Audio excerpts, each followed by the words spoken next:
following are soldiers' terrifying encounters with mystery monsters during times of war. One of the strangest encounters takes us to Mons, Belgium during World War I, and it took place during the Battle of Mons. This conflict was considered subsidiary action to the Battle of the Frontiers, in which the Allied forces fought the German army on French borders. This is also the first time the British Expeditionary Forces took part in World War I. The British soldiers' responsibility was to hold the line at the Mons Canal against the advancing German First Army. At the time, the British Expeditionary Forces, or the BEF, at 80,000 men, was considered the smallest unit in the Allied forces. But in spite of having the smallest army, the BEF were considered the most highly trained European force. It's said that they could hit a man-sized target at 300 yards 15 times in 1 minute with their Enfield rifles. So the fighting began on August 23, 1914, when the Germans made their first advance. And though the German army greatly outnumbered them, the BEF, along with other Allied forces, were able to hold them off. The bloodshed continued for the next couple months, as any battle would, until one night on November 14th, 1914. According to veteran F.J. Newhouse, it was on this night that something horrific would take place, and it would change the dynamic of the war for both sides for the remainder of the conflict. The first terrifying incident took place when Captain Yeskis of the French Army, along with 4 London Fusiliers, would brave the perils of no man's land to carry out a patrol of the area. The next day came, but the soldiers never returned. This, in and of itself, wasn't anything unusual. As the blood-weary battle took place, soldiers often went missing. It wasn't until several days later when they found the captain and the missing Fusiliers, their bodies mutilated, their throats ripped out.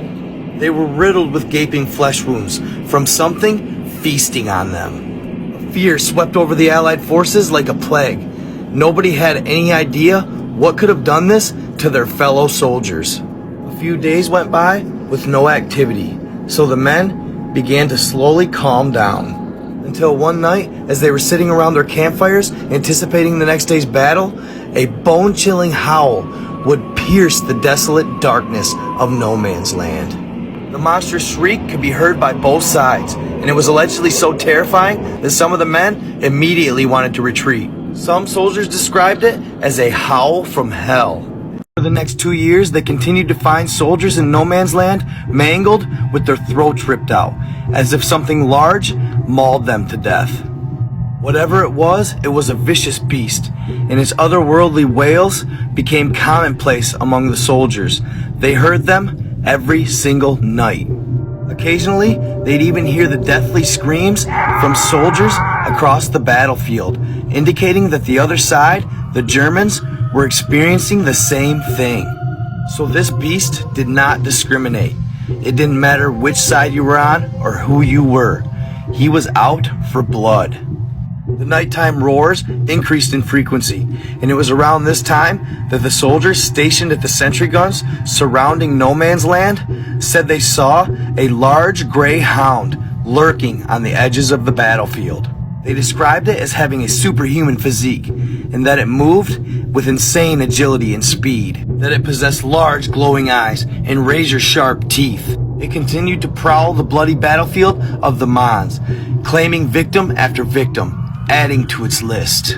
Until one day, as suddenly as the beast appeared, it was gone, and the attacks ceased.